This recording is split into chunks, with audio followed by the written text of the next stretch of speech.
Vamos abrir as nossas Bíblias no Evangelho de Mateus, capítulo de número 15, onde leremos a partir do versículo de número 21. Mateus, capítulo de número 15, a partir do verso de número 21. Diz assim a palavra: E partindo Jesus dali, foi para as partes de Tiro e de Sidom. E eis que uma mulher cananeia, que saíra daquelas cercanias, clamou dizendo: Senhor, filho de Davi, tem misericórdia de mim, que minha filha está miseravelmente endemoniada. Mas ele não lhe respondeu palavra. E os seus discípulos, chegando a ele, rogaram-lhe, dizendo: Despede-a, que vem gritando atrás de nós. E ele respondendo disse: Eu não fui enviado, senão as ovelhas perdidas da casa de Israel. Então chegou ela e adorou, dizendo: Senhor, socorre-me. Ele, porém, respondendo disse: Não é bom pegar no pão dos filhos e deitá-lo aos cachorrinhos. E ela disse: Sim, Senhor, mas também os cachorrinhos comem das migalhas que caem da mesa dos seus senhores. Então respondeu Jesus e disse-lhe: Ó mulher, grande é a tua fé. Seja isto feito para contigo como tu desejas. E desde aquela hora a sua filha ficou sã. Partindo Jesus dali, veio ao mar da Galileia, e subindo a um monte, assentou-se lá. E vieram a ele grandes multidões que traziam consigo coxos, cegos, mudos, aleijados e outros muitos, e os lançaram aos pés de Jesus, e ele os sarou. De tal sorte que a multidão se maravilhou vendo os mudos falar, os aleijados sãos, os coxos a andar e os cegos a ver, e glorificava o Deus de Israel. Podeis assentar.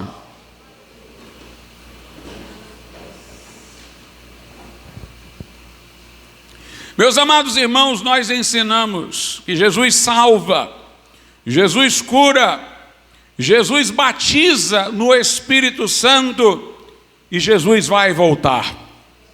São 4 verdades que desde J.B. Simpson são didaticamente apresentadas. Jesus salva, Jesus batiza no Espírito Santo, Jesus cura, e Jesus há de vir para nos levar com um corpo glorificado aos céus.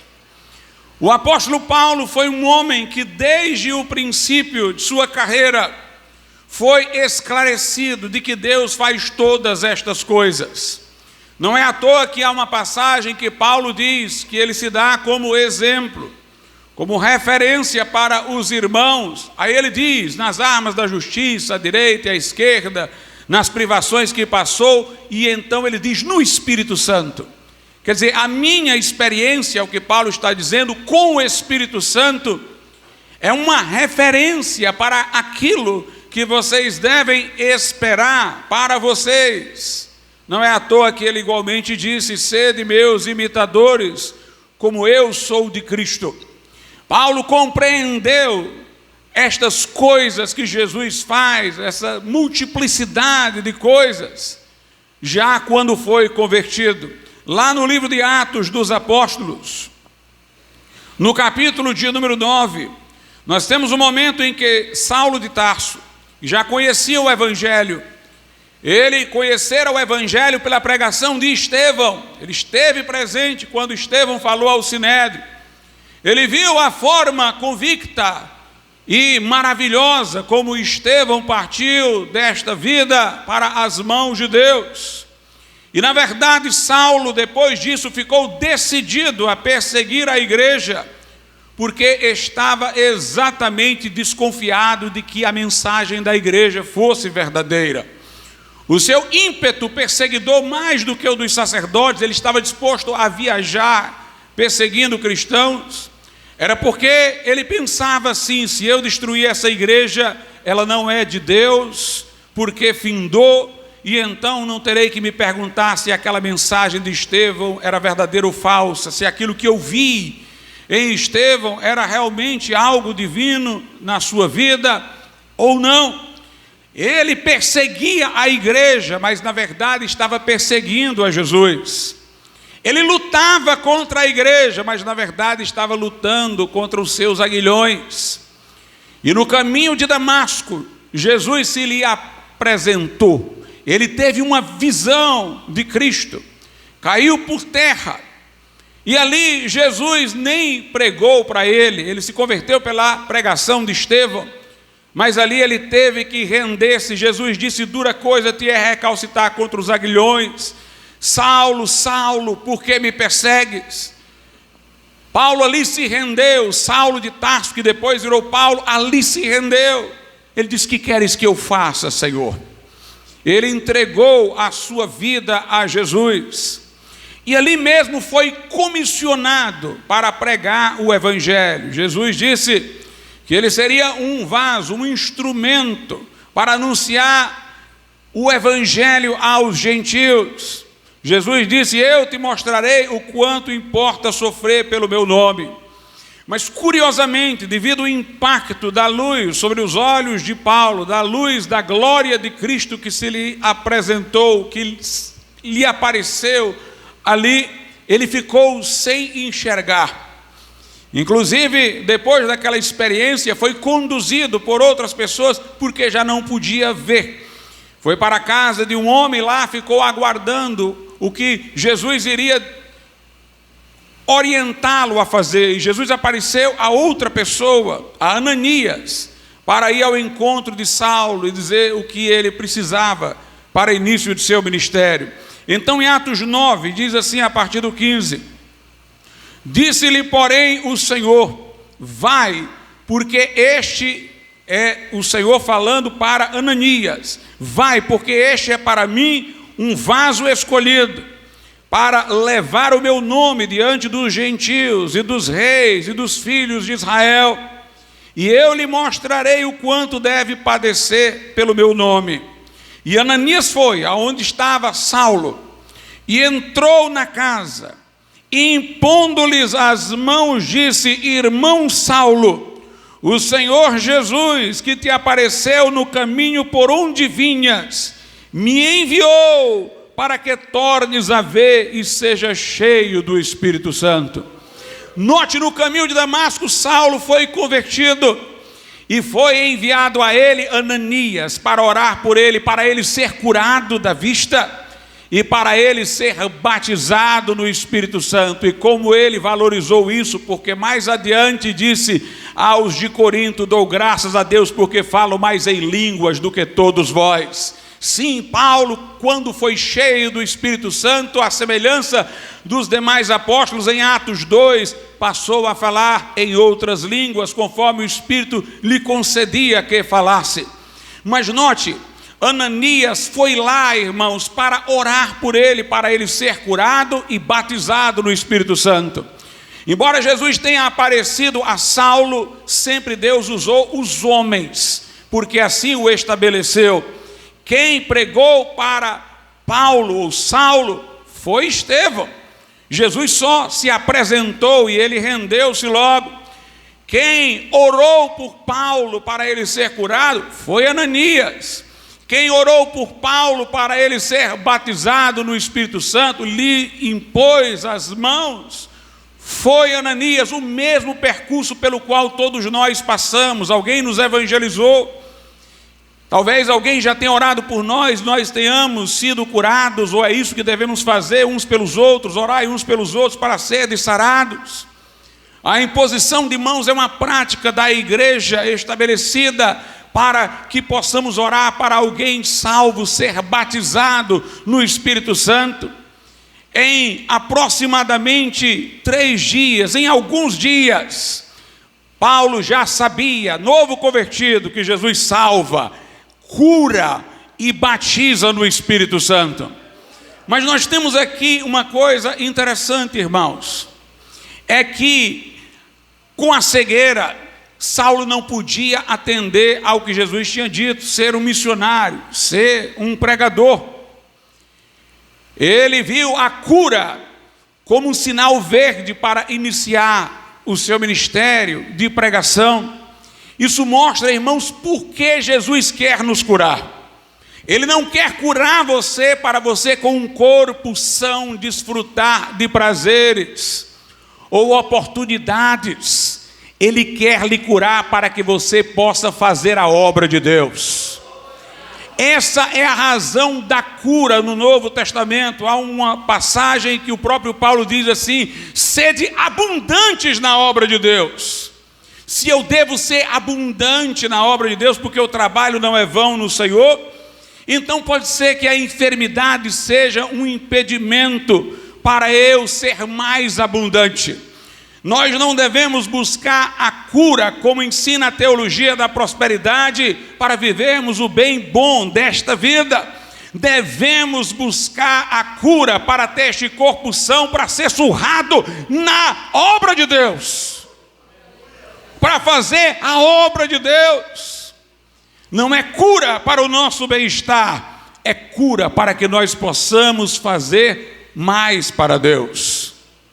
É interessante, eu ia falar isso lá na frente, mas vou falar agora, que os grandes pregadores de cura divina da metade do século XX, que foi o período de maior avivamento de cura divina na história da igreja, inúmeros pregadores foram levantados, curas miraculosas, poderosas, aconteciam de contínuo. Esses pregadores, se você for olhar o testemunho deles, todos estiveram enfermos. Todos tiveram grave enfermidade, tuberculose, problema de câncer, problema do coração. E então eles foram curados. A maior parte tem essa mesma história. E depois de curados, eles dedicaram a vida a fazer a obra de Deus. Dedicaram a vida a orar por outros enfermos, a pregar para outras pessoas. Eu tenho a ligeira impressão, irmãos, que se eles não tivessem feito isso, teriam voltado a ficar doentes. Teriam o retorno de suas enfermidades, mas eles entenderam que haviam sido curados para dedicar as suas vidas à obra de Deus. E naquele tempo havia uma coisa curiosa, não se orava por multidões assim, como nós costumamos fazer. As pessoas faziam filas e eles oravam uma por uma. Isso ia madrugada adentro, estes homens terminavam esgotados, às vezes paravam de pregar por uma semana, por esgotamento físico. Eles haviam sido curados para pregar. Gordon Lindsay diz uma coisa muito interessante, foi alguém que viveu nesse período. Gordon Lindsay dizia assim: muitos dos que eram curados tornavam a ficar enfermos gravemente, porque não eram capazes de dar nem sequer o dízimo na casa do Senhor. Gordon Lindsay dizia, eles antes, quando estavam enfermos, gastavam tudo com remédios, muito mais do que 10%. Gastavam quase tudo que tinham com medicamentos, com tratamentos. Eram curados. E depois queriam aproveitar a vida e não queriam nem sequer contribuir com o dízimo, comissões. E voltavam à enfermidade. Não é à toa que Jesus curava pessoas e dizia: vai e não peques mais, para que não te suceda coisa pior. Se Jesus lhe curar, glorifique-o. Quando Jesus lhe curar, use o vigor, a força que você tem para fazer a obra de Deus. Saulo de Tarso foi curado naquele dia e saiu para pregar a palavra. É curioso, Ananias disse: eu vim para que tu tornes a ver e seja cheio do Espírito Santo. Todos nós sabemos que o batismo do Espírito Santo é capacitação para serviço. Pois bem, é para mostrar que as duas coisas estavam ligadas. A cura era para ele fazer a obra, era para o corpo dele servir a obra, e o batismo no Espírito Santo é para o espírito dele estar cheio do poder de Deus para fazer a obra de Deus. Para fazer a obra de Deus.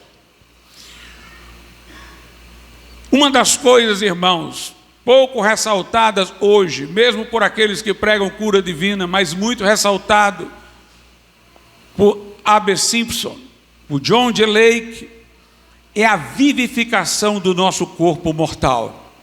Nós temos uma passagem na Bíblia que normalmente nós a associamos com ressurreição, é Romanos 8:11. Se em vós habita o Espírito daquele que ressuscitou a Cristo dentre os mortos, também o mesmo Espírito vai vivificar os vossos corpos mortais. Deus, pelo mesmo Espírito, vai vivificar os vossos corpos mortais. John G. Lake dizia, é claro que inclui ressurreição, mas é mais do que isso que se está falando aí, porque fala de vivificar corpos mortais, não mortos. Os vossos corpos mortais, os corpos que podem morrer, os nossos corpos agora.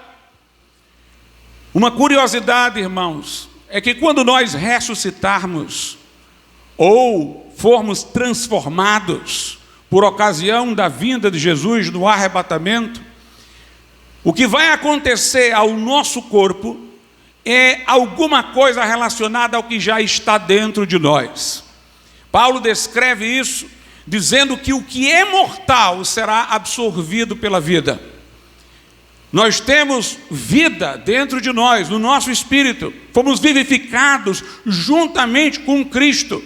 Do nosso interior fluem rios de água viva. Essa vida interior que nós temos é que vai transbordar para o nosso corpo. O estado presente é esse: enquanto o homem exterior se corrompe, o corpo envelhece, o interior se renova. Mas na ressurreição é como se o mortal, o corpo, fosse absorvido pela vida que está em nosso espírito. Por isso que o corpo da ressurreição é chamado por Paulo em 1 Coríntios 15 de corpo espiritual. Por quê? Porque o que vai dar vitalidade a este corpo é o espírito. É interessante que no corpo como ele está agora, o que o mantém com vitalidade é o sangue, a vida da carne está no sangue. O corpo da ressurreição de Jesus não tinha sangue, ele tinha as marcas dos cravos e o sangue não jorrava. Ele dizia aos discípulos que pensavam ser ele um fantasma, ele dizia, vede que um espírito não tem carne e ossos, como eu tenho. Note, ele não falou carne e sangue, falou carne e ossos. Porque estes rios de água viva que saem do nosso espírito, irão sair para fora do limite do espírito e fluir no corpo. Essa vida espiritual que temos vai alimentar a vida no nosso corpo, na ressurreição. E o que é mortal, note-se, revestirá de imortalidade. Não vai haver uma mudança de um corpo para ser substituído por outro. Este corpo mortal vai ser revestido, vai transbordar sobre ele a imortalidade, vai ser revestido de incorruptibilidade. A Bíblia diz estragada, quer dizer engolida foi a morte na vitória. Vai ser engolido o nosso corpo por aquilo que já está em nós. É isso que haverá na ressurreição, na transformação do corpo por ocasião do arrebatamento. Mas Deus já permite que agora mesmo, em alguma medida, essa vida espiritual anime este corpo. Nós temos essa passagem de Romanos 8:11, mas eu vou citar uma outra. 2 aos Coríntios, capítulo de número 4, diz assim a palavra do Senhor. 2 aos Coríntios 4, a partir do verso 8. Paulo vai mostrar que crente, meus irmãos, que anda no espírito tem nervo de aço. A maior parte das doenças são psicossomáticas. A maior parte de gente aí com enfermidade e abatida no corpo é por causa que os nervos estão esgotados. Mas a vida que flui de nós, ela fortalece todo o nosso ser, robustece o nosso corpo, para que possamos, inclusive, suportar grandes perseguições, como os apóstolos do princípio. 2 Coríntios 4:8. Em tudo somos atribulados, mas não angustiados. Perplexos, mas não desanimados. Perseguidos, mas não desamparados. abatidos, mas não destruídos. Note agora, trazendo sempre por toda parte a mortificação do Senhor Jesus no corpo, que é os padecimentos que ele sofria como pregador, para que a vida de Jesus se manifeste no nosso corpo. E assim nós que vivemos, estamos sempre entregues à morte por amor de Jesus, para que a vida de Jesus se manifeste também na nossa carne mortal. Meus irmãos, essa vivificação do corpo pelo Espírito, quando você anda no Espírito e isso de alguma maneira influencia a sua corporeidade, pode se manifestar de várias maneiras. Nós poderemos lembrar a força que homens tiveram, como Davi e Sansão. Davi teve uma força sobrenatural no lançar daquela pedra contra o gigante. Sansão teve uma força sobrenatural para vencer inúmeros filisteus. Alguma coisa deu uma força física grande a esses homens. Mas eu poderia lembrá-los também de Caleb. Caleb, meus irmãos, dizia velho que tinha mais vigor do que quando era jovem, que podiam colocar ele na peleja, porque ele, idoso, ainda tinha a força da sua juventude.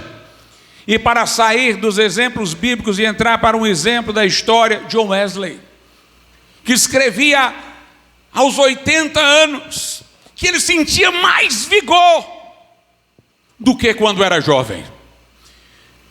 Meus irmãos, quando a pessoa está fazendo a obra de Deus, se o corpo dela for vivificado pelo Espírito que está nela, ela tem um vigor fora do comum. Foi assim que homens andavam muito, tinham uma força física impressionante, podiam fazer coisas e mais coisas. Quer ter vigor, quer ter saúde, vai fazer a obra, meu irmão, e vai na dependência do Espírito, porque Deus vai dar vigor físico. Essa é uma das formas de se manifestar a vida em nossa carne mortal. Um homem como Paulo viajava, subia, descia. Quando ele dá o currículo lá em 2 Coríntios 12, de tudo que passava, perigo nos rios, perigo nos mares, náufrago, perigo entre os falsos irmãos, perigo entre os judeus, descendo dentro de uma cesta, todas aquelas coisas, chicotadas. De onde vinha o vigor deste homem? A vida de Cristo se manifestando em sua carne mortal. Às vezes este manifestar da vida de Cristo em nossa carne mortal vem para nós não sentirmos dores, ou sentirmos dores, mas sentirmos uma glória tão grande que a dor fica sem atenção. Lá na carta de Pedro, Pedro diz: bem-aventurados sois vós quando forem vituperados, nessa hora repousa sobre vós o Espírito da glória, o Espírito de Cristo. Estevão é um bom exemplo, irmãos. Estevão lá sendo agredido, e o rosto dele brilhando como de um anjo. As pedras sendo arremessadas, e ele não sentia as pedras, porque ele estava numa outra dimensão. Ele dizia: eu vejo os céus abertos e o Filho do Homem em pé à direita de Deus, eu vejo a glória do Senhor. E ele dizia: Senhor, não lhes imputes estes pecados, mas recebe o meu espírito. Ele tinha uma força ali, irmãos, sobrenatural. É isso que fazia os mártires cantarem. Crentes que eram colocados nas arenas para serem devorados por feras. De alguma maneira as feras sentiam que eles eram cheios da presença de Deus, porque não queriam avançar sobre eles, e eles iam lá e atiçavam as feras. Estavam prontos para morrer. Morriam cantando, nas chamas, nas arenas. John Hus morreu cantando: Michael Sartre, quando foi para a fogueira, ele disse: se for suportável, irmãos, vocês vão saber, quando o fogo queimar as cordas, se for uma coisa suportável, eu vou levantar os 2 dedos indicadores. Ele pregou até a última hora, cantou até quando pôde, e quando o fogo queimou as cordas, ele levantou os dedos indicadores. A vida de Cristo se manifestando em nossa carne mortal. Um exemplo disso entre nós, irmãos, é o nosso querido irmão Rafael Sabino. Rafael Sabino partiu, mas que força ele tinha, irmãos. O meu sogro dizia: este menino é especial.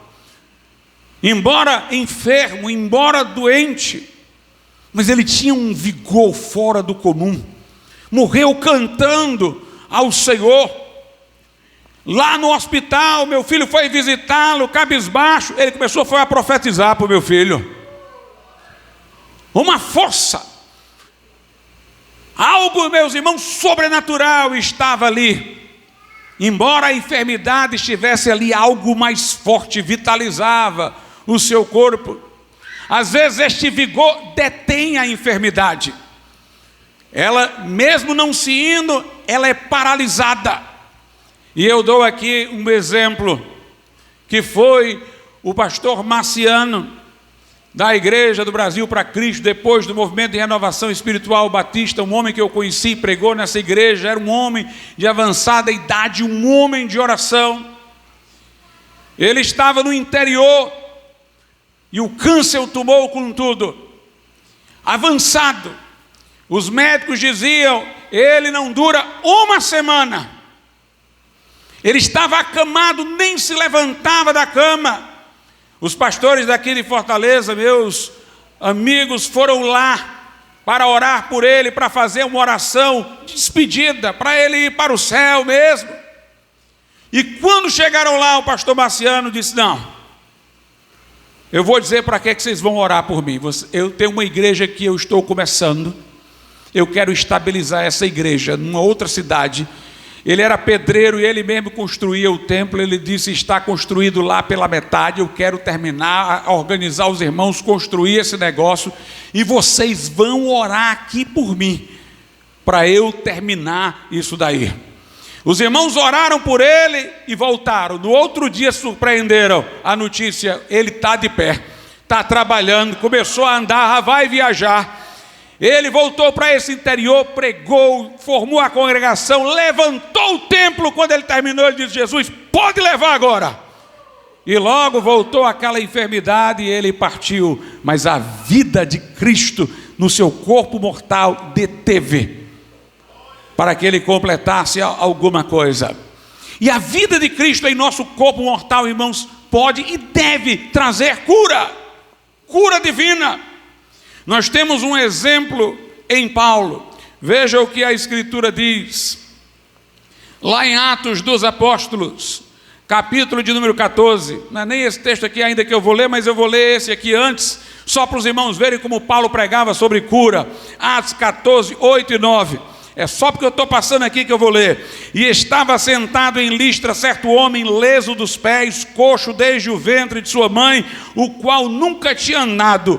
Este ouviu falar Paulo, que fixando nele os olhos e vendo que tinha fé para ser curado, disse em voz alta: levanta-te direito sobre os teus pés. E ele saltou e andou. Agora eu lhes pergunto, irmãos, se Paulo não estava pregando sobre cura, como ele pôde saber que esta pessoa tinha fé para ser curado?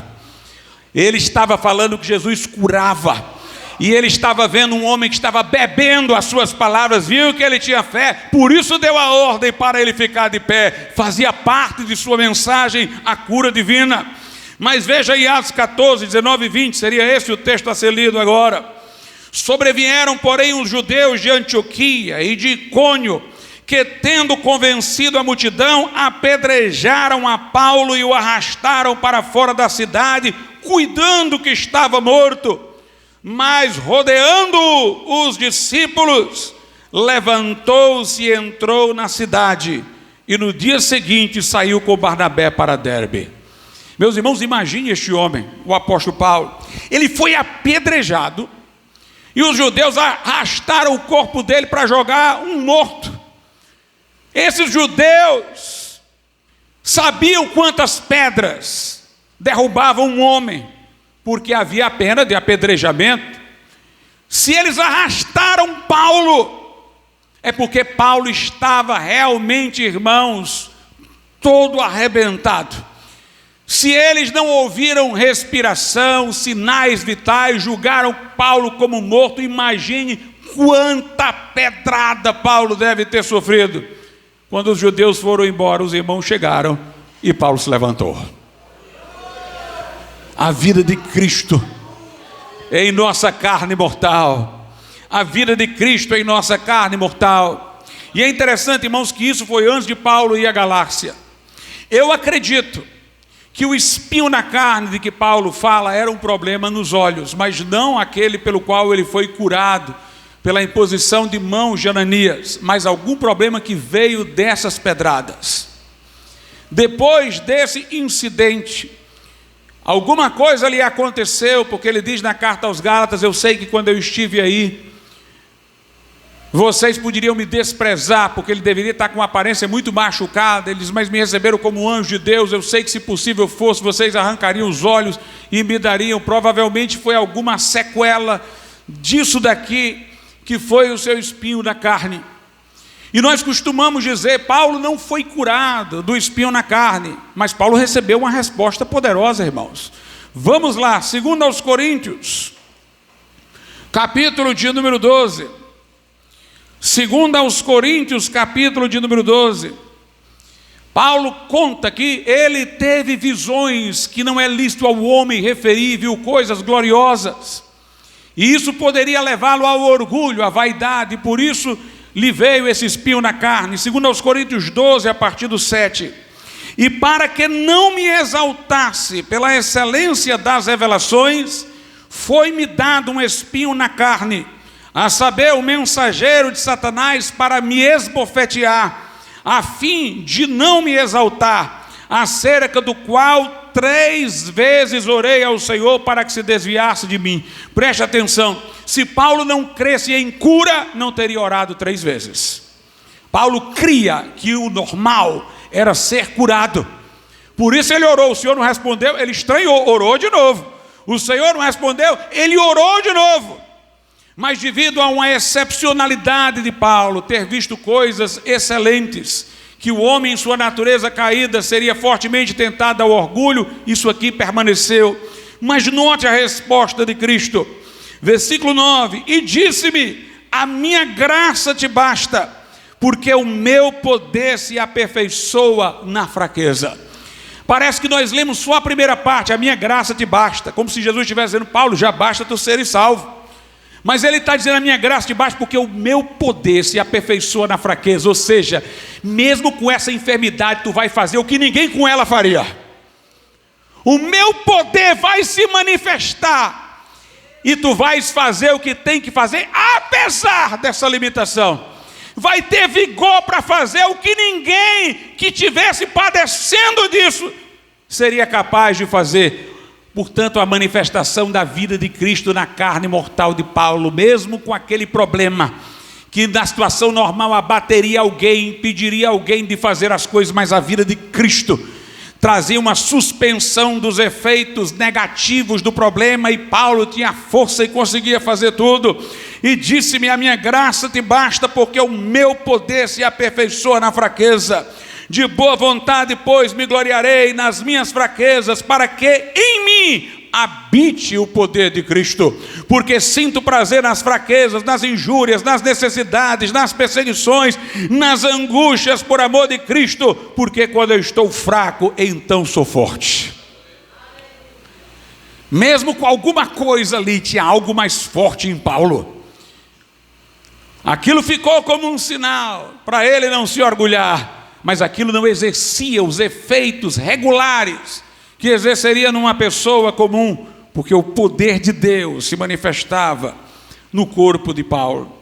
A Bíblia, meus irmãos, nos ensina que a enfermidade não é uma coisa boa. Ela entrou no mundo através do pecado. A enfermidade é chamada de mal, na Bíblia. A Escritura diz que a morte, que é o resultado natural da enfermidade, é o último inimigo a ser vencido. Na ressurreição, no caso, vai ser tragada a morte na vitória. Nós, portanto, diante da morte, nos alegramos por ir para o céu. Mas nós não dizemos, como Francisco de Assis, bem-vinda, irmã morte. Não é minha irmã, não, é minha inimiga. Eu digo, estou pronto para ir, Jesus.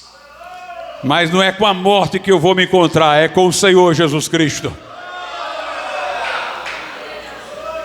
A Bíblia Sagrada diz, lá em Atos 10, Atos capítulo de número 10, versículo de número 38, como Deus ungiu a Jesus de Nazaré com o Espírito Santo e com poder, o qual andou fazendo o bem, note, curar é fazer o bem, e curando a todos os oprimidos do diabo, porque Deus era com ele. A enfermidade é chamada aqui de opressão do diabo. Em Marcos 5,34, quando Jesus cura a mulher com fluxo de sangue, diz ele o seguinte, e ele lhe disse, filha, a tua fé te salvou, vai em paz e ser curada deste teu mal. A enfermidade é chamada de mal. Jó, vejamos como foi o momento em que Jó foi curado. Jó 42:10. Depois de provado, orando pelos seus amigos, ele foi curado. Diz aí Jó 42:10. E o Senhor virou o cativeiro de Jó. A enfermidade é chamada de cativeiro. Quando orava pelos seus amigos, e o Senhor acrescentou em dobro a tudo quanto Jó antes possuía. Note, a enfermidade é chamada de opressão do diabo, é chamada de mal, é chamada de cativeiro. Ela não recebe boa denominação na Bíblia Sagrada. Nós vemos que Jesus curava a todos que se aproximavam dele. Jesus curava a todos de acordo com a sua fé. O que ele dizia era, seja feito conforme a tua fé. Ele nunca disse que não era a sua vontade curar. Um certo leproso fez a pergunta, se queres, podes me tornar limpo? Perguntou o leproso a Jesus. Ele estava dizendo, eu reconheço que tu tens poder, não sei se tu queres. Mas Jesus disse, quero ser limpo, e o curou. Nós vemos, meus irmãos, Jesus curando a todos. E a Bíblia diz que Jesus é a manifestação da vontade de Deus. Jesus é a manifestação da vontade de Deus. E Jesus curava aqueles que lhe vinham, seja conforme a tua fé. Na cruz, Jesus levou as nossas enfermidades e dores, e pelas suas pisaduras nós fomos sarados. A maldição da lei, ou as maldições da lei, eram várias enfermidades que sobreviriam ao povo se o povo pecasse. A maldição máxima era a condenação eterna. O que não obedecesse à lei em tudo não iria ter vida, não iria viver. Mas existiam doenças específicas mencionadas entre maldições que poderiam vir pela transgressão da lei. Mas a Bíblia diz que Jesus foi feito maldição por nós. Sim, segundo aos Coríntios 5, a Bíblia diz que ele fez-se pecado por nós. Lá em Isaías diz, aprouve a Deus fazê-lo enfermar. Ele foi feito também enfermidade por nós. Ele levou as nossas enfermidades na cruz, para que nós fôssemos sarados. Agora é importante, irmãos, nós sabermos de uma coisa. A fé para ser curado não é a fé do catecismo, da declaração de fé. Não adianta você repetir, eu creio que Jesus cura. É preciso você estar pronto para dizer, Ele me curou. Cura-me a mim agora, Senhor. Na verdade, irmãos, há uma diferença entre uma fé abstrata e uma fé concreta. Uma fé que entende que a verdade é aquela, reconhece que a verdade é aquela, e uma fé que toma posse de uma promessa. Inclusive, isso não vale só para a cura divina, não, vale para a salvação também. Aqueles que foram salvos são aqueles que atenderam o chamado de Cristo. Vinde a mim. Tiveram que tomar uma decisão para se apropriar do que Cristo lhes estava oferecendo. Há um momento que é marco da conversão. Se com a tua boca confessares Jesus Cristo, em teu coração creres que Deus ergueu a Cristo dentre os mortos, serás salvo. Nós vamos batizar aqueles que confessam o nome de Jesus, confessam que tem remissão de pecados em seu nome. Tem um ato de apropriação. O batismo no Espírito Santo requer também um ato de apropriação. Não basta saber que há a promessa, é preciso ter a fé que se apropria. E de igual modo, a cura divina. E por isso, irmãos, a Bíblia fala muito sobre os pontos de contato. O ponto de contato é alguma coisa que serve para eu dizer, vai ser agora. Vai ser agora. Não é muito funcional uma oração que não sabe quando esperar o resultado, que pede e deixa a petição suspensa nas nuvens. Pedir e receber. É preciso se apropriar. E um ponto de contato demarca isso. Por isso que o ponto de contato da conversão é confessar o nome de Jesus.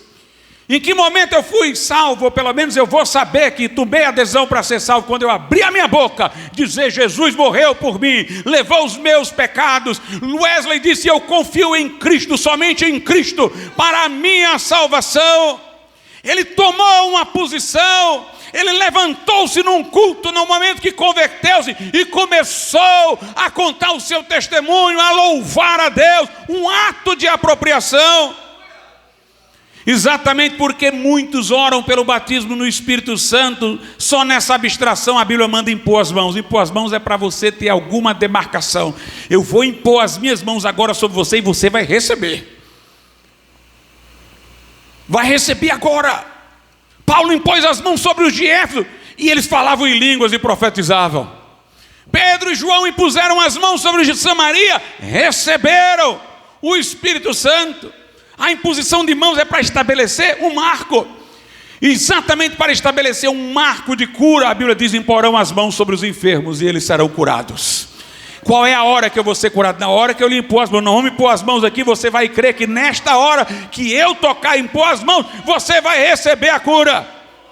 Para aqueles que estão acamados, a fé fica mais difícil. A doença, irmãos, que imobiliza, deixa a pessoa mais desanimada. Aí a Bíblia diz, manda chamar os presbíteros. Mais gente, mais pastor, para ele acender a fé. Só impor as mãos nesse caso não, unge com óleo aí, para ele se lembrar do Espírito Santo. Unge em nome do Senhor e ora por ele. E oração da fé levantará o doente. Aleluia. Ali fica claro como Jesus quer curar, porque Tiago diz, está alguém entre vós doente? Ele diz, alguém, é qualquer pessoa. É como Deus amou o mundo de tal maneira que deu o seu Filho unigênito, para que todo aquele, qualquer um que nele crê, não pereça, mas tenha a vida eterna. Está alguém entre vós, irmãos, é para crente. Realmente, doente, mande chamar os presbíteros. E este unjam com óleo em nome do Senhor. E aí, irmãos, nós temos um ponto de contato. Nós temos outros exemplos. Na Bíblia, o centurião definiu para si mesmo como ponto de contato a palavra de Cristo. Ele foi a Jesus por seus emissários, falou de seu servo doente. Jesus disse, vamos lá, eu vou curar. E o centurião disse, não sou digno de que tu entres em minha casa. Daqui mesmo, diz a palavra, eu creio que lá ele vai ser curado. Diz a palavra e ele vai ser curado. Ele estabeleceu o momento quando o Senhor falar, vai ser curado lá.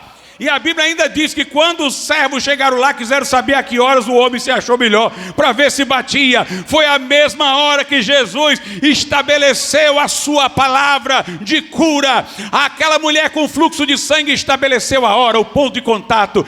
É como se ela dissesse, na hora que eu pegar, eu vou liberar a minha fé. Porque a fé que fica só na doutrina, irmãos, ela fica lá armazenada, ela está imóvel, é preciso ela ser jogada, é preciso a fé ser enviada na direção de Jesus.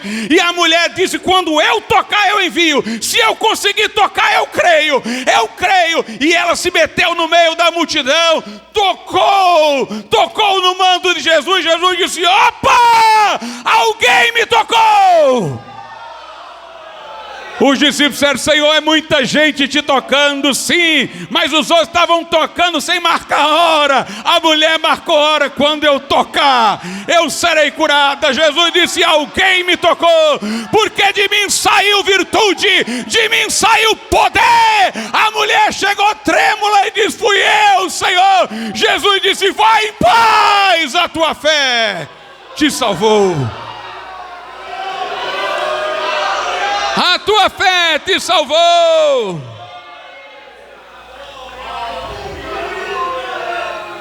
Aleluia.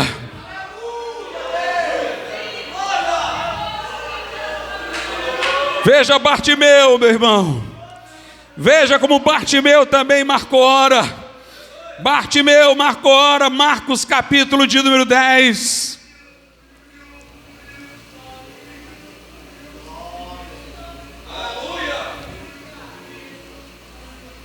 Marcos capítulo de número 10, a partir do versículo 46.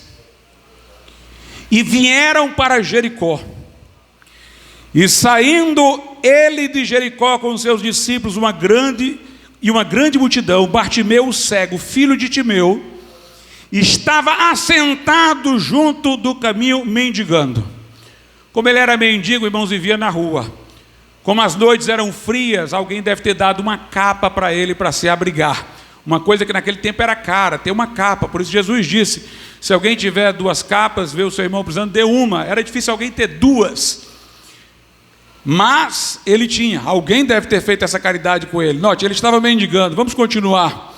E ouvindo que era Jesus de Nazaré, começou a clamar e a dizer: Jesus, filho de Davi, tem misericórdia de mim.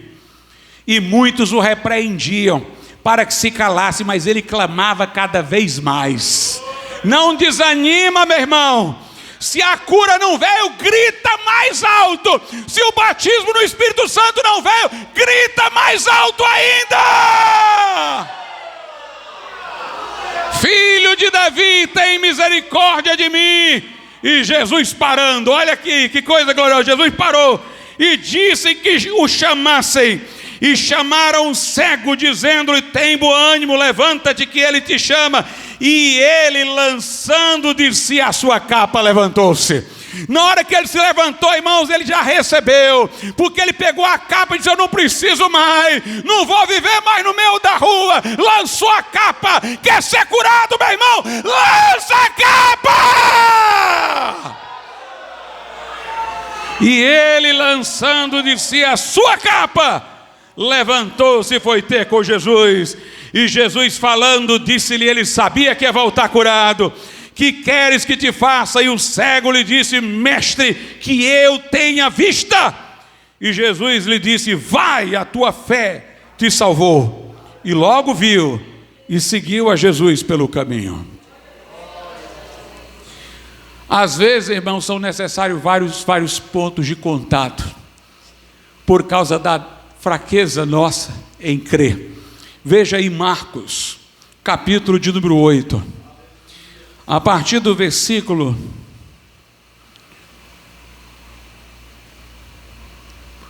de número 22.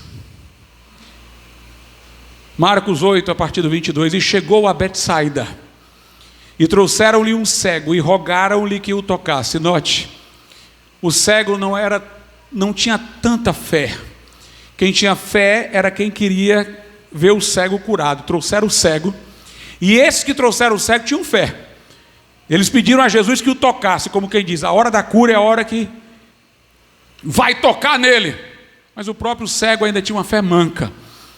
E aí diz, versículo 23: e tomando o cego pela mão, levou-o para fora da aldeia, e cuspindo-lhe nos olhos, e impondo-lhes as mãos, perguntou se via alguma coisa. Jesus viu que o cego não estava crendo simplesmente que na hora que ele tocasse ele fosse curado. Então Jesus fez uma coisa a mais, cuspiu, para ver se ele sentia mais um estímulo de fé. Cuspiu nos olhos dele e impôs as mãos. A fé só recebeu o que foi capaz de receber. Verso 24: e levantando ele os olhos, disse: vejo os homens, pois os vejo como árvores que andam. Não estou mais cego, mas não estou vendo nitidamente. Eu estou vendo homens, mas parecem árvores. Aí Jesus faz uma terceira coisa: cuspir no olho não alimentou a fé dele, tanto impor as mãos conjuntamente também não. Então vou fazer agora as duas coisas. Eu vou impor as mãos nos olhos dele, vou colocar o dedo no olho para ele sentir ainda mais despertamento, para estabelecer este momento para ser curado. Versículo 25: depois disto tornou a pôr-lhe as mãos sobre os olhos e o fez olhar para cima. Jesus: olha, vê, como quem diz, queira ver, olha lá para cima, vê o sol lá em cima. E ele ficou restaurado e viu a todos claramente. Jesus estimulando a fé daquele homem para receber. Jesus não curava, irmão, só para fazer sinais. A Bíblia diz, ele movia-se de íntima compaixão. Jesus vê a nossa dor, Jesus quer nos curar. É importante que nós sejamos, portanto, incisivos no tempo.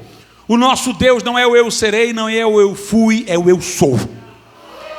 Lá em Atos 4, estão orando, no versículo 29, ele diz: Senhor, agora mesmo, concede aos teus servos intrepidez para pregar a tua palavra, enquanto tu estendes a mão para operar sinais e prodígios em nome de Jesus. Mas note que ele diz: agora, nós não estamos orando para amanhã não, agora, Senhor. O lugar treme, eles são cheios do Espírito Santo e saem pregando a palavra de Deus. Em respeito à conversão é a mesma coisa. A Bíblia diz: hoje é o dia da salvação, este é o ano aceitável. Hoje, se ouvires a voz do Senhor, não endureçais os vossos corações. É agora. E da mesma forma, em relação à cura, nós temos que dizer: eu vou tocar e vou ser curado, eu vou receber a imposição de mãos e eu vou ser curado, eu vou ser curado, eu vou lançar esta capa e eu vou ser curado. Quando Jesus curava um paralítico, ele não ajeitava as pernas do paralítico e dizia: agora anda. Jesus dizia: levanta-te e anda. Se o paralítico olhasse para as pernas, não iria ter força, mas o paralítico olhava para a palavra de Jesus. Ele levantava-se ainda paralítico, e no processo de se erguer é que tudo ia se colocando em ordem. Tudo ia se estabelecendo. Jesus mandou esse cego olhar para cima, ele tomar uma postura de ver antes que pudesse ver, e então ele viu. É preciso, portanto, irmãos, ter essa atitude de fé. A Bíblia diz lá em Marcos, capítulo de número 11, a partir do verso 22... E Jesus respondendo disse-lhes: tende fé em Deus, porque em verdade vos digo que qualquer que disser a este monte, ergue-te e lança-te no mar, e não duvidar em seu coração, mas crê que se fará aquilo que diz, tudo o que disser lhe será feito. Eu vou parar aqui só para fazer uma explicação. Jesus não estava querendo que eles naquele momento dissessem alguma coisa para um monte que saísse dali. A fé depende de uma promessa. A fé, ela não existe sem uma promessa, porque a fé vem pelo ouvir a palavra de Deus. Não é porque eu acredito numa coisa que ela vai acontecer. É se eu acredito numa promessa. A promessa ganha ação pela minha fé, mas tem que haver uma promessa. Mas Jesus está falando aqui de maneira genérica. Um monte é alguma coisa que está me impedindo no caminho de fazer aquilo que eu devo fazer. Um monte é um obstáculo para um caminhante. Para quem vem em linha reta, o monte é um obstáculo. Jesus está dizendo: se alguém tiver fé, vai dizer aquilo que está sendo um obstáculo a ele, para fazer a vontade de Deus: sai da frente.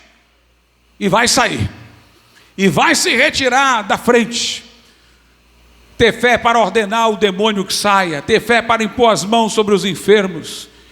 Em meu nome falarão novas línguas.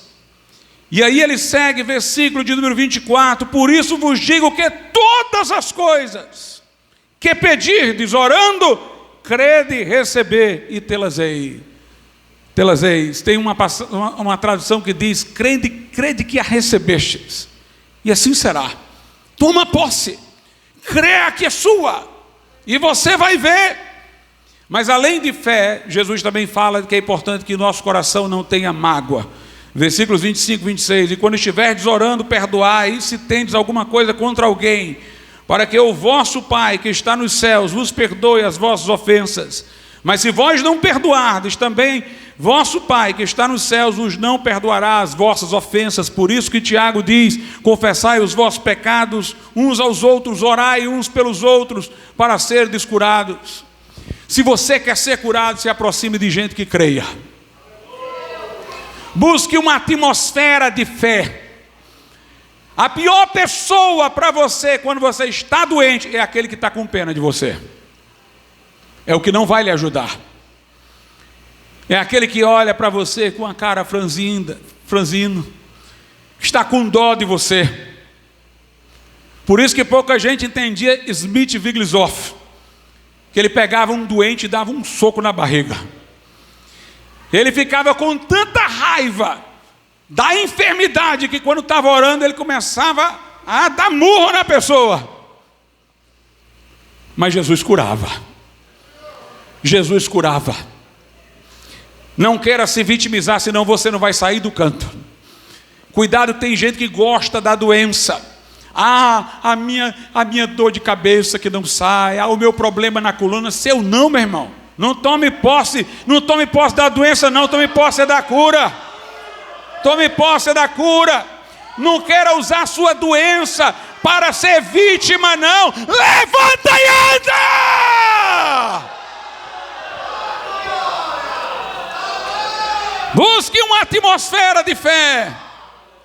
Em Marcos, no capítulo de número 5, a Bíblia Sagrada diz o seguinte, a partir do versículo de número 21.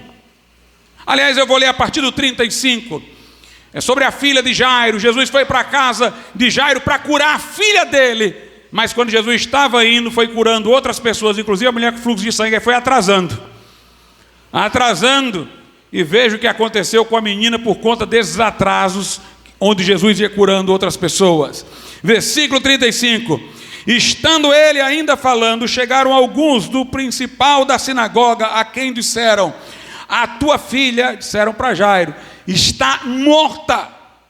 Para que enfadas mais o mestre? Cuidado com essa gente, irmão. Pare de incomodar Jesus.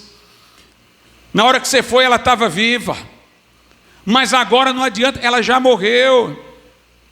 Interessante, irmãos, quando Jairo pediu, ela estava ainda viva.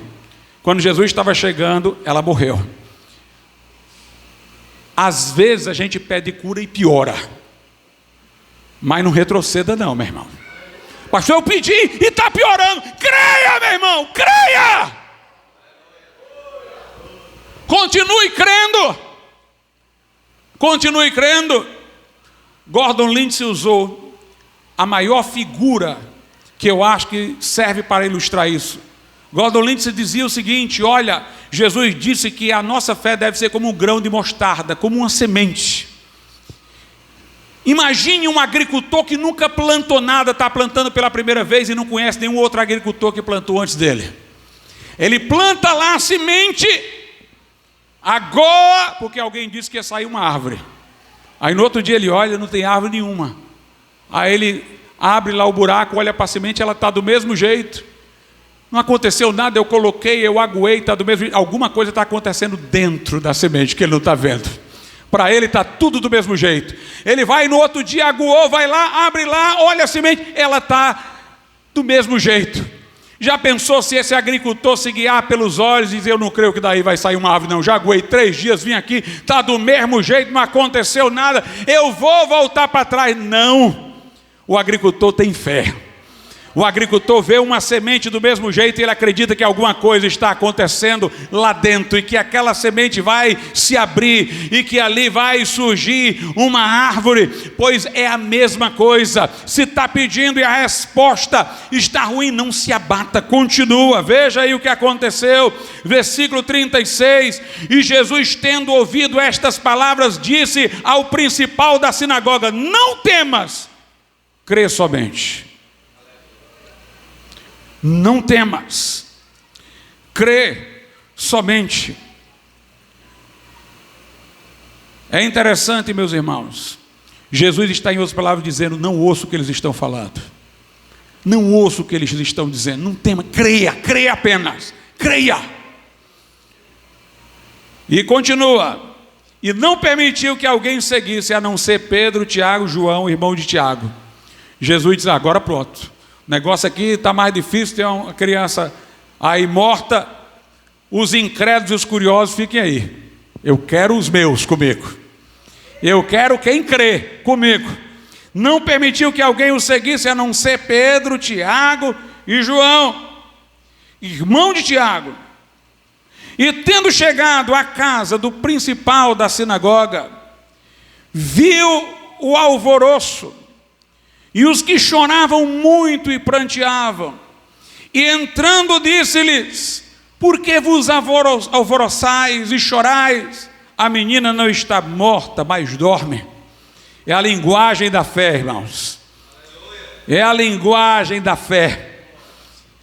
Quando Jesus soube da doença de Lázaro, disse: essa enfermidade não é para a morte, é para a glória de Deus. Essa é a linguagem da fé. Ela vai acordar, por isso não está morta, dorme. E riam-se dele. Porém ele, tendo-os feito sair, incrédulo sai. Não vai ficar não. Tomou consigo o pai e a mãe da menina, e os que com ele estavam, e entrou onde a menina estava deitada. E tomando a mão da menina, disse-lhe: Talita cumi, que traduzido é: menina, a ti te digo, levanta-te. E logo a menina se levantou e andava, pois já tinha 12 anos, e assombraram-se com grande espanto. A atmosfera de fé. Veja lá em Atos dos Apóstolos, capítulo de número 9. Atos capítulo 9, a partir do verso de número 33.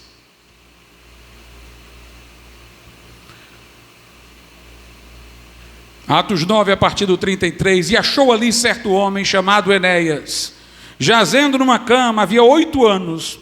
É Pedro que viu esse homem, o qual era paralítico. E disse-lhe Pedro: Enéas, Jesus Cristo te dá saúde, levanta-te e faze a tua cama. E logo se levantou.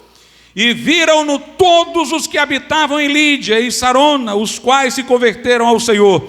E havia em Jope uma discípula crente chamada Tabita, que traduzido se diz Dorcas. Esta estava cheia de boas obras e esmolas que fazia. E aconteceu naqueles dias que, enfermando ela, morreu. E tendo-a lavado, a depositaram num quarto alto. E como Lida era perto de Jope, ouvindo os discípulos que Pedro estava ali, lhe mandaram 2 homens, rogando-lhe que não se demorasse em vir ter com eles.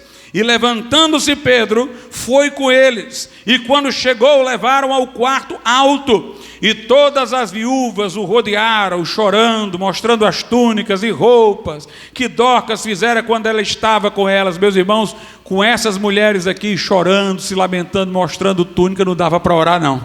Veja o que Pedro fez, versículo 40. Mas Pedro, fazendo sair a todos, os choradores aí saiam. Quem está mostrando túnica aí, sai. Pôs-se de joelho e orou. E voltando-se para o corpo, disse: Tabita, levanta-te.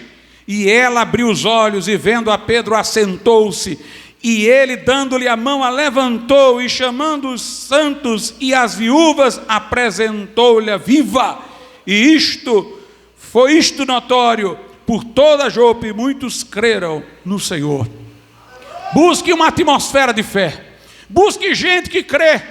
Não queira quem queira só lhe consolar, não queira ser vítima, não queira ser o coitadinho, não. Queira ser aquele que levanta e anda.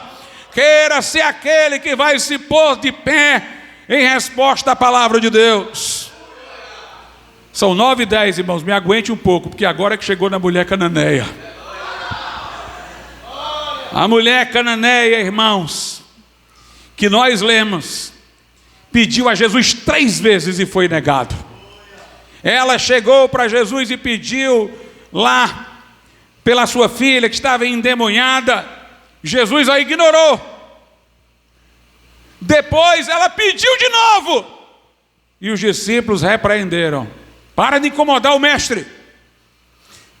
Aí ela pediu a 3ª vez e Jesus disse: eu vim para as ovelhas perdidas de Israel, eu vim para os filhos de Israel. Não convém que eu tire o pão dos filhos. Logo, cura, libertação é pão dos filhos, irmãos, é para o crente receber. E deu aos cachorrinhos. Mas naquele caso, naquele momento, naquela dispensação, antes da morte e ressurreição de Jesus, os filhos eram os judeus. Cachorrinhos era o termo usado pelos judeus para se referir aos gentios, como cães, termo depreciativo. Se aquela mulher, irmãos, fosse dessas aí, que gosta de se sentir coitadinha, ela tinha voltado há muito tempo. Tem crente aí que por qualquer bobagem, o pastor aqui passou hoje, não falou por mim, não me viu, o irmão ali fez isso, fica com raiva. Imagine se fosse com Jesus, irmão, você já estava longe dele. Pediu, Jesus nem ignorou. Pediu de novo, os discípulos dele repreenderam. Pediu de novo, Jesus chamou ela de cachorrinho. Se essa mulher fosse uma mulher apegada à sua estima, ela teria dado meia volta e desistido, e ainda ia voltar cabisbaixa e depressiva. Mas, meu irmão, quem quer ser curado não pode ser coitadinho, não. Tem que ser gente de fé. Tem que ser gente de fé. É preciso que você tenha uma fé maior do que a sua autoestima, uma fé maior do que a sua vaidade, uma fé maior do que o seu ego. Se você quiser ser curado por Jesus. Alguns que foram curados por Jesus passaram, irmãos, por grandes humilhações. Teve um cego que quis ser curado por Jesus. Jesus cuspiu no chão, fez lodo, colocou no olho dele e mandou ele se lavar no tanque de Siloé. Eu quero que você imagine isso: um cego andando sem ver, com os olhos todos sujos de lodo, de terra com cuspe, para ir para um tanque se lavar. Imagine a zombaria, imagine a maneira de as pessoas verem aquilo ali.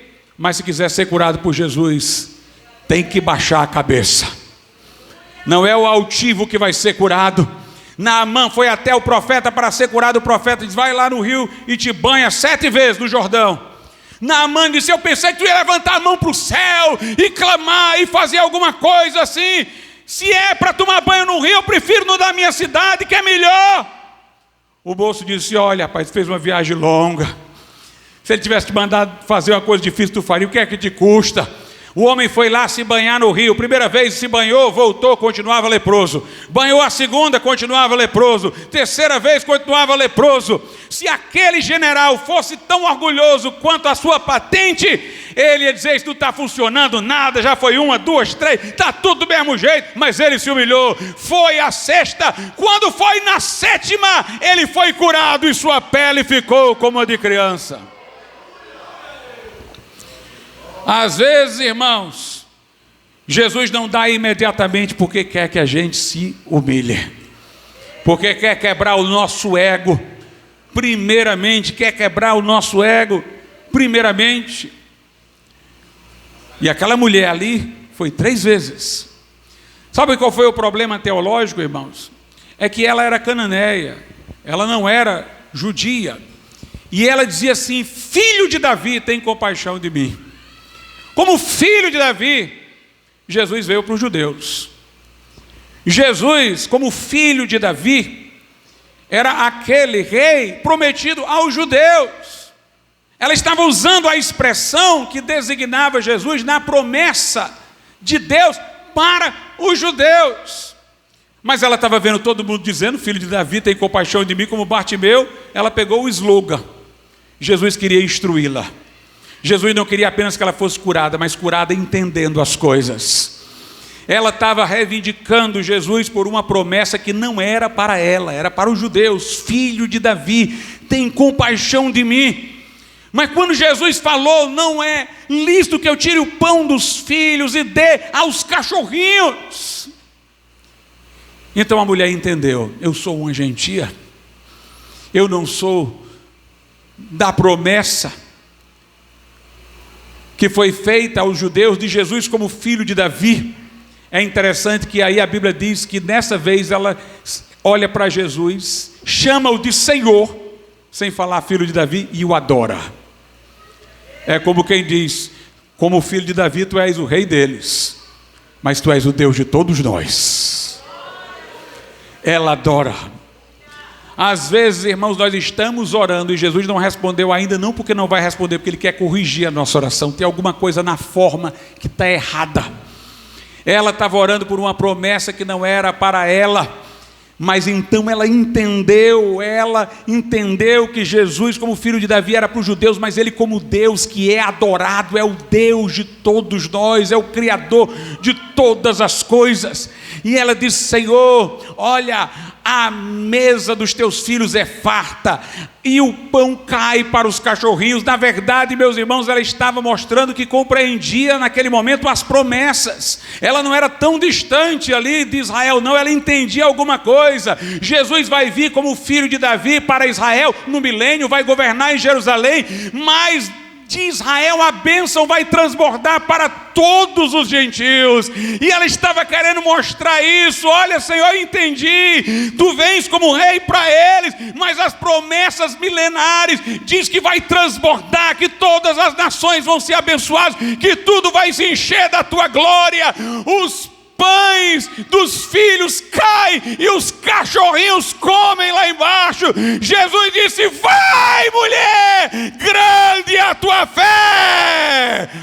fé te salvou.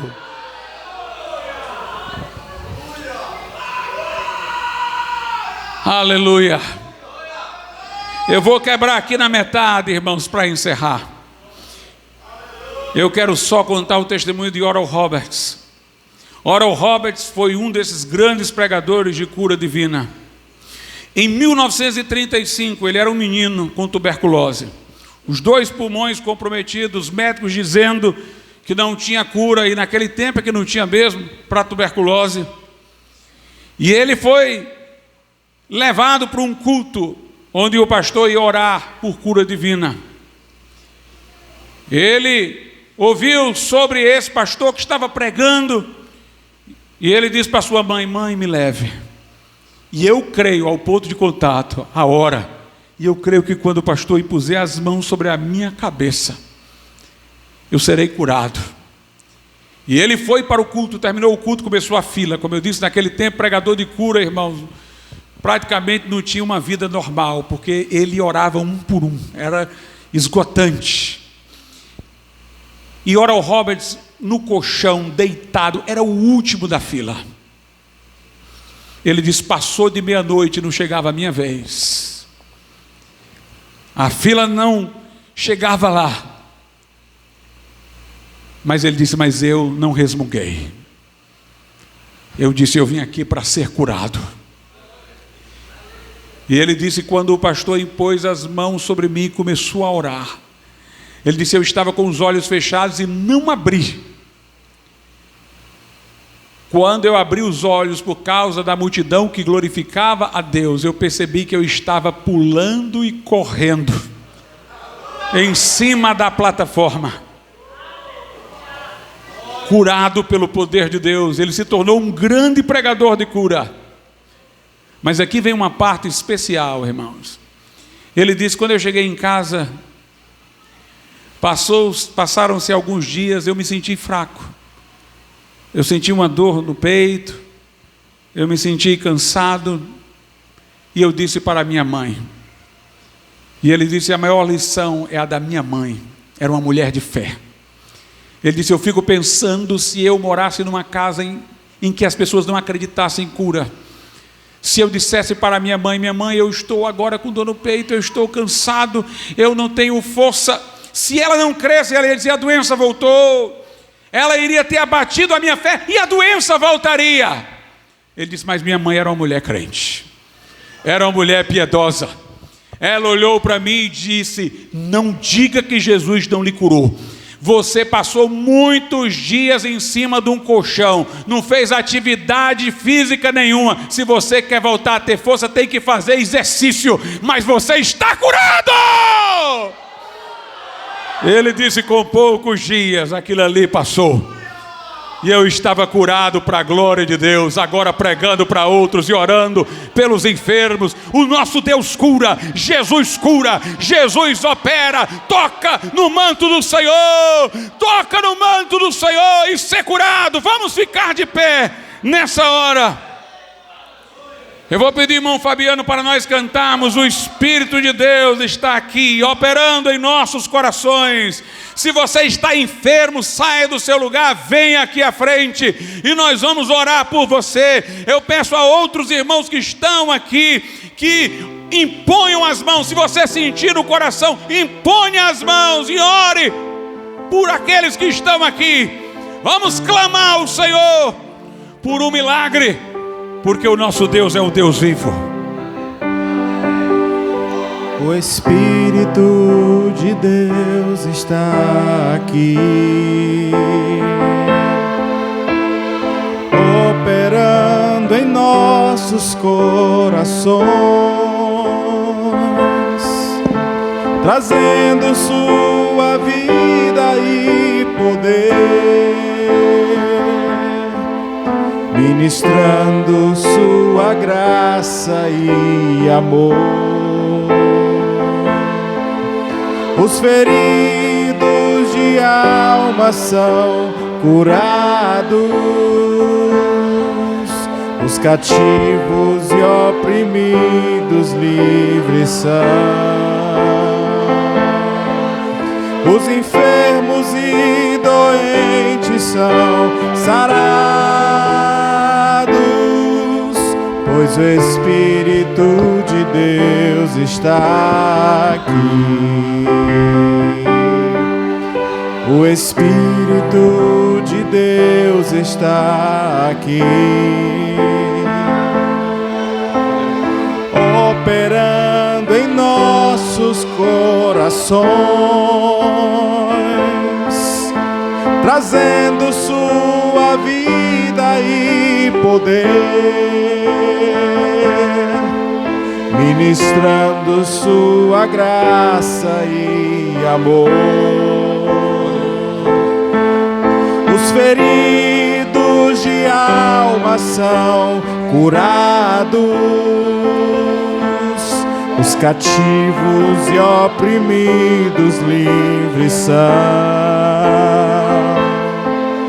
os enfermos e doentes são sarados,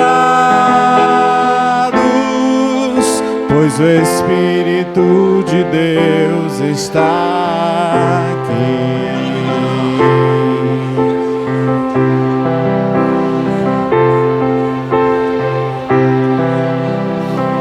Soberano e altíssimo Deus, nosso Pai, Tu és o mesmo hoje, ontem, eternamente, Jesus.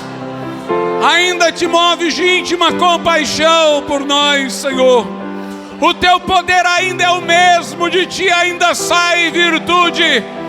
Ó Deus, eleva a fé do Teu povo para se agarrar a Ti agora, Senhor, para tomar posse de promessas, meu Deus, nesse momento. Ó Pai, nós agora oramos em nome de Jesus, o Cristo que venceu a morte, o inferno, que está à destra de Deus, é o nosso sumo sacerdote, intercessor. Passeia no meio do Teu povo, Jesus. Passeia no meio do Teu povo, com o Teu rosto brilhando como o sol, os Teus olhos como chama de fogo.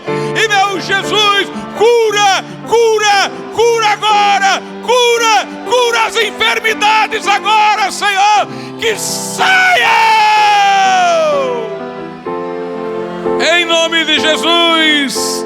Cura, meu Senhor, cura, meu Deus, cura, Senhor, em nome de Jesus.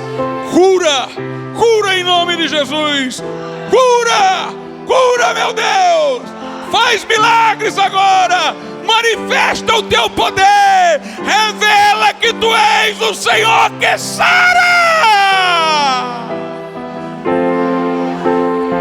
Aleluia, aleluia. Jesus te dá saúde, Jesus te cura. Recebe, toma posse, aleluia, aleluia, aleluia, aleluia, aleluia.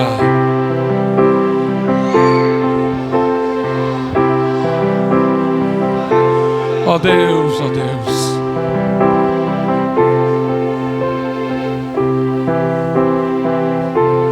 Ó Deus, faz maravilhas, Senhor. Faz maravilhas. Manifesta a vida de Cristo no corpo mortal, Senhor. Quebra a força da enfermidade. Ó meu Pai, repreende Satanás, Senhor. Neste momento, meu Deus, tira do coração a incredulidade, a dúvida. Dá a fé que se agarra às tuas promessas, ó Pai. Faz maravilhas, ó Deus, e continua ajudando a fé daqueles que precisam, meu Pai, para que possam escalonar, Senhor, como aquele cego de Betsaida, para que possam, meu Deus, receber a segunda unção, meu Pai, terem a cura completa. Faz esta obra agora, em nome de Jesus. Aleluia.